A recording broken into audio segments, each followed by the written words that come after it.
Hadirin dimohon duduk kembali. Selanjutnya adalah sambutan. Sambutan yang pertama adalah perwakilan panitia oleh Mas Irwan. Silakan, waktu dan tempat dipersilakan.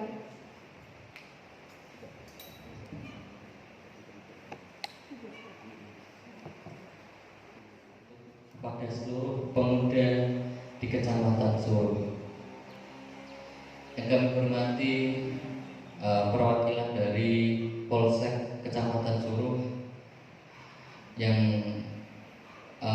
kita tunggu petuah-petuahnya juga gitu.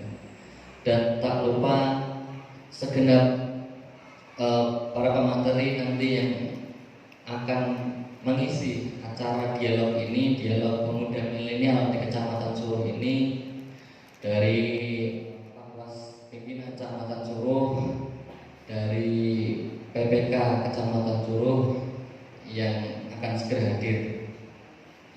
Dan tak lupa segenap teman-teman generasi muda, generasi harapan bangsa, perwakilan Karang Taruna se-Kecamatan Suruh yang berbahagia. Alhamdulillah Allah Subhanahu wa Ta'ala yang telah mempertemukan kita di awal Kecamatan Suruh ini dalam keadaan sehat walafiat tanpa ada suatu halangan apapun.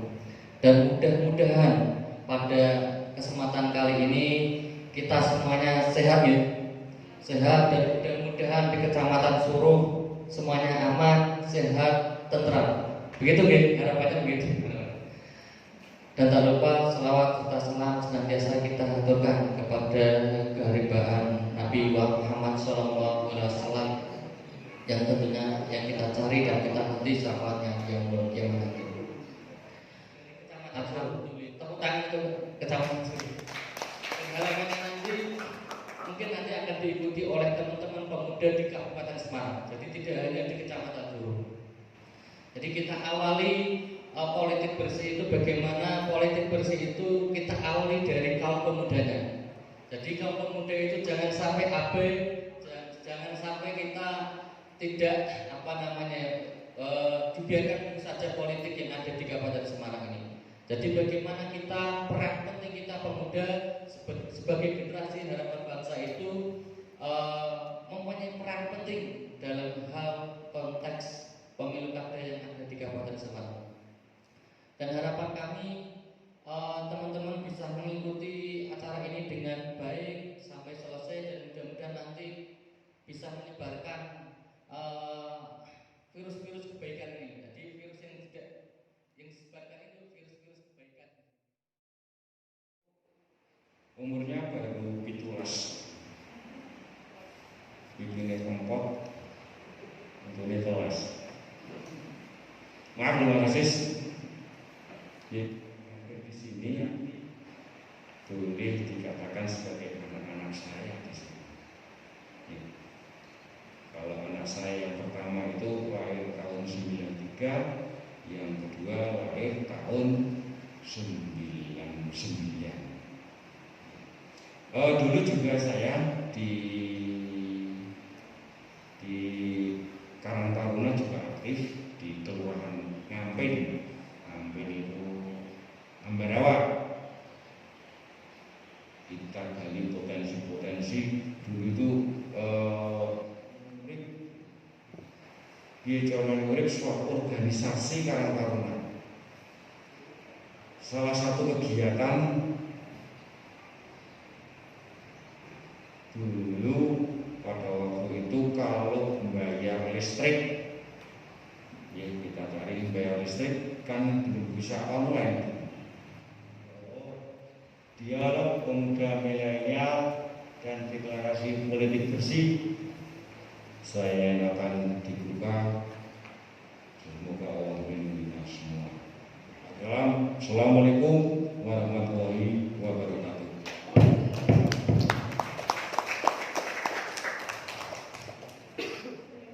Selanjutnya adalah doa yang akan dipimpin oleh Mas Mustafa. Kepada yang dipersilakan.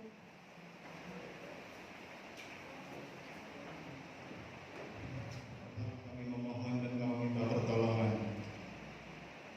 Allahumma firli wali walidayya warhamhuma kama rabbana atina fid dunya hasanah wa fil akhirati hasanah wa qina adzabannar wa qina adzabannar wa qina adzabannar wa adkhilna jannata ma'al abrar ya aziz ya ghafur ya rabbal alamin ya alim ma fis sudur ahli wa sallallahu ala sayyidina Muhammadin nabiyil ummi wa ala alihi wa sahbihi wa baraka wa sallam. Subhana rabbika rabbil izzati amma yasifun wa salamun ala warahmatullahi wabarakatuh.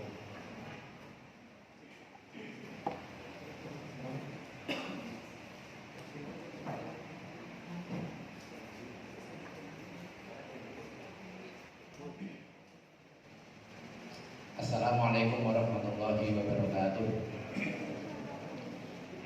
Bismillahirrahmanirrahim. Alhamdulillahilladzi hadana ila hadza wa ma kunna linahtadiya laula an hadana Allah. Asyhadu an la ilaha illallah wa asyhadu anna Muhammadan abduhu wa rasuluh. Allahumma shalli wa sallim wa barik ala nabiyyina Muhammad wa ala alihi wa sahbihi ajmain. Amma ba'd. Kepada Bapak Camat yang kami hormati, Bapak Hadi Rianto, kepada Bapak Kapolsek atau yang mewakili, kepada Mas Aziz selaku Ketua Panitia PPK Panitia Penyelenggara Pemilu Kecamatan Suruh, terus kepada Mas Sofyan, praktisi hukum atau pengacara level internasional yang berasal dari Durin, terus teman-teman Karang Taruna Kecamatan Suruh baru pertama saya mendengar istilah Karang Taruna di tingkat kecamatan itu, walaupun beberapa waktu yang lalu pernah datang ke kantor Panwaslu di belakang itu. Terus nampaknya geraknya cepat dan hari ini sudah berkumpul. Ini dari berapa desa? Ini saya pikir ini gerakan yang luar biasa, Karang Taruna. Lanjutnya itu Karang Taruna itu di tingkat desa, tingkat dusun, tingkat desa, di tingkat kecamatan. Saya baru tahu juga di sini, tidak tahu di kecamatan-kecamatan lain. Mungkin nanti teman-teman mungkin dapat referensi.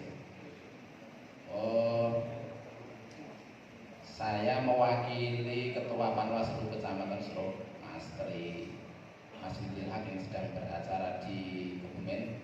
Saya mewakili beliau. Saya di Panwas itu di bagian penanganan pelanggaran. Jadi ada 3 divisi di Panwaslu Kecamatan Suruh itu, yaitu divisi sumber daya manusia dan organisasi. Itu ada rekan Mas Dawamuddin Amrullah. Terus yang kedua divisi pengawasan dan hubungan antar lembaga, itu dijabat oleh Mas Tri yang sekaligus juga menjabat sebagai ketua. Terus ada saya Muhlisin, divisi penanganan pelanggaran.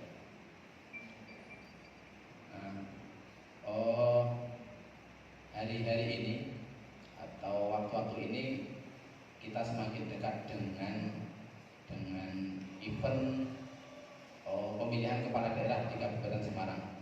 Itu yang akan menentukan nasib Kabupaten Semarang 5 tahun yang akan datang. Jadi proses demokrasi di Kabupaten Semarang ini sedang berlangsung.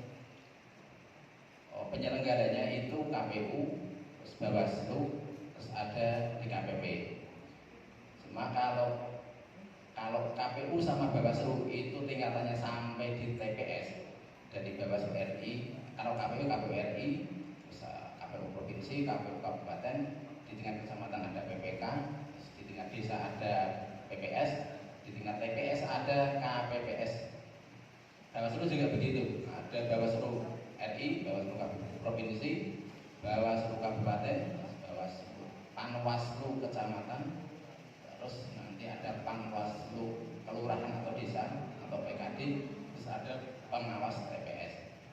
Nah, yang di KPP, Dewan Kehormatan Penyelenggara Pemilu, kemudian pasangan nomor urut 2 itu Pak Munziri, Pak Ngesti sama Pak Basari. Yang perseorangan tidak ada yang lolos, itu tahapan. Terus ada tahapan lagi yang sekarang ini sedang berlangsung, itu tahapan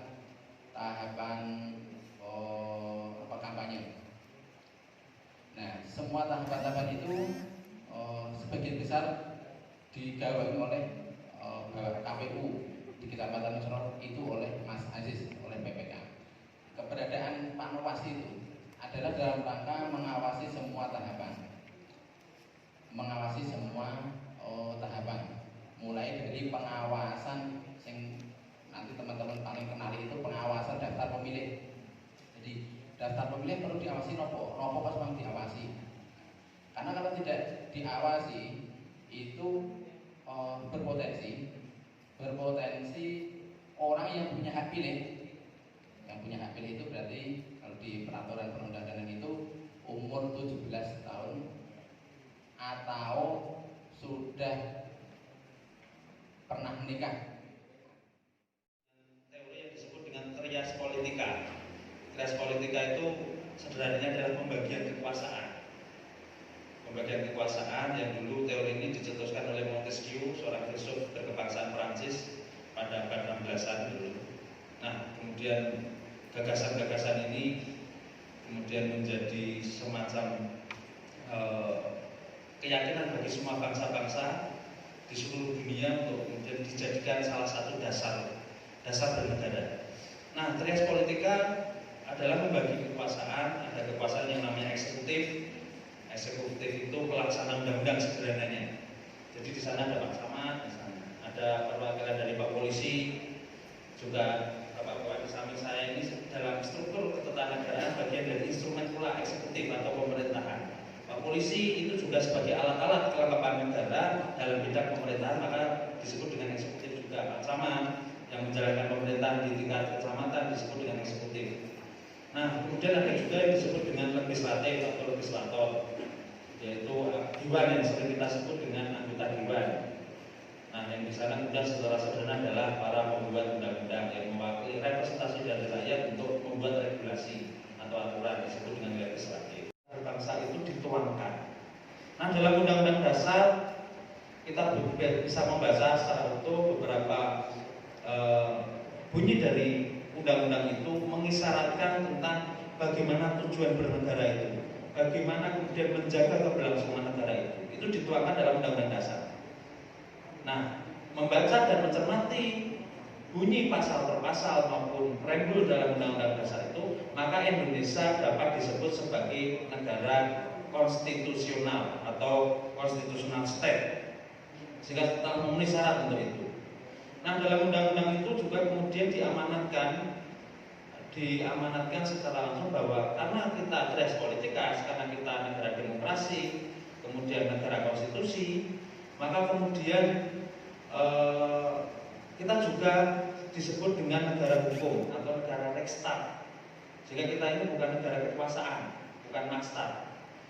Artinya bahwa segala persoalan tentang hubungan pemerintahan dengan warga negara, hubungan warga negara dengan pemerintah dan timbal baliknya, prestasi dan sebaliknya, itu diatur oleh hukum. Secara sederhananya begitu. Artinya bahwa semua proses yang berlangsung dalam pengelolaan negara itu diatur dalam regulasi atau peraturan atau yang sering disebut dengan undang-undang atau kemudian disebut dengan peraturan yang sampai bawah itu ada yang terkecil sampai kemudian tingkat pemerintah terkecil kan ada yang namanya RT.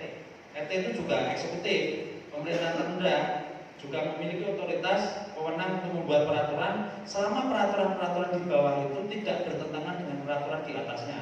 Itu rumus dalam hukum kita. Nah, artinya bahwa pembagian kekuasaan dalam negara itu menganut res politika menggunakan mekanisme demokrasi. Nah, kemudian penyelenggaraan pilkada atau pemilihan kepala daerah itu juga bagian dari proses amanah dari undang-undang atau konstitusi tadi, yaitu menjalankan demokratisasi, menjalankan amanah undang-undang dasar. Sehingga pilkada ini, pelaksanaan pilkada adalah bagian yang tidak terpisahkan dari proses bertujuan bernegara. Itu yang barangkali dasar-dasar seperti ini barangkali saya anggap perlu untuk saya sampaikan, karena segmen kita pada pagi hari ini adalah para pemuda yang kita ketahui pemuda ini dulu. Sebenarnya bapak-bapak, mas-mas, mbak-mbak semua ini sebagai pengurus Karang Taruna semua ya. Barangkali sudah membaca beberapa literatur bagaimana sebenarnya Karang Taruna ya. Karang Taruna itu kalau kemudian melacak sejarahnya itu kan sejak tahun 60-an. Jadi era Ali Sadikin kan. Zaman Gubernur DKI Pak Ali Sadikin, beliau yang kemudian menggagas organisasi kepemudaan yang kemudian ini didorong atau berafiliasi dengan pemerintah, maka dibentuk organ yang disebut dengan Karang Taruna. Nah, kemudian pada saat itu regulasinya diatur dalam peraturan Menteri Sosial. Satu hal, lain halnya adalah penting untuk proses menuju kualitasnya demokrasi. Kalau kemudian ada beberapa anekdot yang sering kita dengar, misalnya hanya pada persoalan 5 menit kita akan menggantungkan masa depan 5 tahun ya, sehingga pemikiran itu harus menjadi salah satu dasar untuk dikomunikasikan. Ketika di bilik suara itu menentukan masa depan 5 tahun ke depan, 5 tahun kehidupan bersama ya, karena ini sistem bernegara. Sehingga sekali lagi bahwa setelah hal ini kita harapkan khususnya para Karang Taruna di Kecamatan Suro bisa menjadi motor penggerak untuk meningkatnya partisipasi pemilih dalam pelaksanaan pilkada Kabupaten Semarang 2020. Nah, selanjutnya bahwa pemilu, karena kita tadi saya sudah menyampaikan bahwa ini adalah proses demokratisasi, kemudian negara kita adalah negara Rekstag atau negara hukum, maka sebenarnya tahapan-tahapan apa yang disebut dengan pemilu atau suksesi itu adalah peristiwa hukum. Itu yang harus diketahui. Peristiwa hukum, karena negara kita negara hukum, semuanya peristiwa hukum. Tadi yang disampaikan oleh pemateri sebelumnya tentang tahapan-tahapan dan seterusnya itu sebenarnya secara prinsip dan substansi adalah peristiwa hukum yang semuanya berimplikasi hukum, berakibat hukum, mau tidak mau seperti itu. Makanya ada yang kemudian dibentuk instrumen Panwascam, Panwaslu misalnya. Itu kan bagian untuk menegakkan regulasi itu dalam rangka untuk menegakkan peraturan. Lebih jauh adalah menegakkan kata hukum itu sendiri. Nah, lingkup dalam pelaksanaan pilkada atau suksesi itu ada banyak variannya. Misalnya sederhananya, sebenarnya di tulisan saya sudah sedikit saya ilustrasikan beberapa regulasi formulnya, tapi yang jelas bahwa peristiwa hukum itu bisa dibuat. Assalamualaikum warahmatullahi wabarakatuh. Mohon maaf, masker saya lepas karena ini maskernya 4 lapis, jadi kalau saya berbicara dengan masker nanti tidak terdengar jelas, dan saya juga terlalu ngap kalau memakai masker ini. Jadi bukan karena tidak mematuhi protokol kesehatan, tapi memang ada sesuatu yang harus saya lepas. Alasan. Pak Camat yang saya hormati, ini ganti staf camat ini perwakilan ya. Pak Kapolsek atau yang mewakili, Pak Aska, kemudian di situ juga ada Pak Rizky yang ternyata delik di situ, saya juga baru lihat Pak. Teman-teman Karang Taruna yang saya hormati juga, tidak ketinggalan narasumber dari pengawas kecamatan, narasumber dari praktisi hukum, Mas Sofyan Muhammad, tidak etis apabila saya ikut berbicara pada ranah persepsi hukum. Jadi ada pakar-pakar hukum di sini. Kalau saya bicara hukum nanti salah menyampaikan kepada panjenengan semua, malah jadi kurang etis atau kurang baik. Nah, materi yang ingin saya sampaikan, saya juga tidak akan menyampaikan materi tentang yang disampaikan oleh Pak Wassam tadi di depan tentang partisipasi pemilih, karena materi itu sudah kami sampaikan pada diskusi awal yang lalu dengan pemuda atau Karang Taruna tingkat Kecamatan Suruh pada tanggal 14 atau tanggal 17 yang lalu. Di situ kita sudah membahas tentang kenapa kok ada materi tingkat partisipasi yang rendah, kemudian bagaimana cara mengatasinya. Dan untuk kali ini kita sudah tidak menyampaikan materi itu. Waktu saya berapa menit, Mbak? Oh, 15 sampai 20. Berarti kalau lebih nanti akan ada sanksi yang akan diberikan oleh pakar hukum berdua ini. Nah, materi yang saya sampaikan adalah antara budaya dan penyakit demokrasi. Saya kalau tadi di para pakar hukum di depan ini sudah menyampaikan tentang hukum, praktisi hukum juga menyampaikan bagaimana mengatasi masalah-masalah itu. Saya hanya ingin berbicara tentang logika. Tak kayak jadi Rocky Gerung sedikit logika. Saya ingin mengawali pembicaraan pada hari ini. Terima kasih, Mbak. Saya ingin mengawali dengan sebuah cerita, bahwa cerita ini menceritakan seorang pasien dan dokter. Jadi ada seorang pasien suatu hari mendatangi klinik seorang dokter. Kemudian pasien itu mengadu kepada dokter, akan difasilitasi oleh KPU Kabupaten Semarang di setiap TPS yang terdapat disabilitas tunanetranya. Jadi tidak semuanya harus ada template-nya. Tapi kalau di situ di DPT kan ada ya, Pak. Di DPT itu kan ada daftar dengan logistik yang lain. Nanti bisa sekalian disosialisasikan kepada masyarakat yang lain bahwa tanggal 9 Desember nanti kita dalam melakukan pemungutan suara itu menaati protokol kesehatan. Antara lain, pemilih yang masuk nanti akan disediakan tempat cuci tangan beserta sabunnya. Cuci tangannya pun nanti akan airnya mengalir dan sabun cuci tangan. Kemudian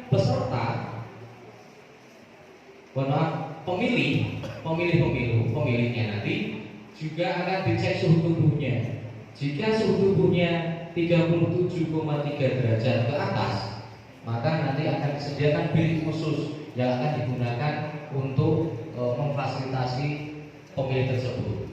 Tapi kalau kurang dari 37,3, maka dipersilakan masuk. Kemudian juga difasilitasi dengan sarung tangan plastik, ada hand sanitizer juga. Kemudian nanti ada kalau tidak membawa masker dari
yang tergabung satu dalam Karang Taruna.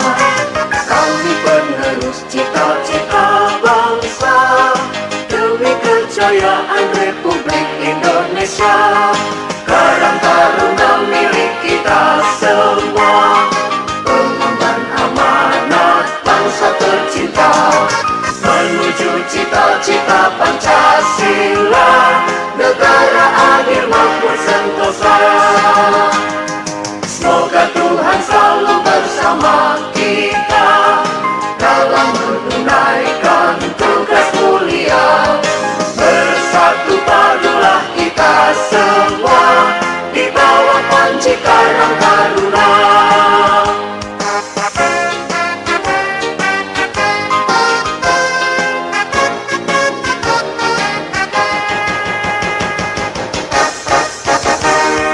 Kami pemuda-pemudi Indonesia yang tergabung satu dalam Karang Taruna.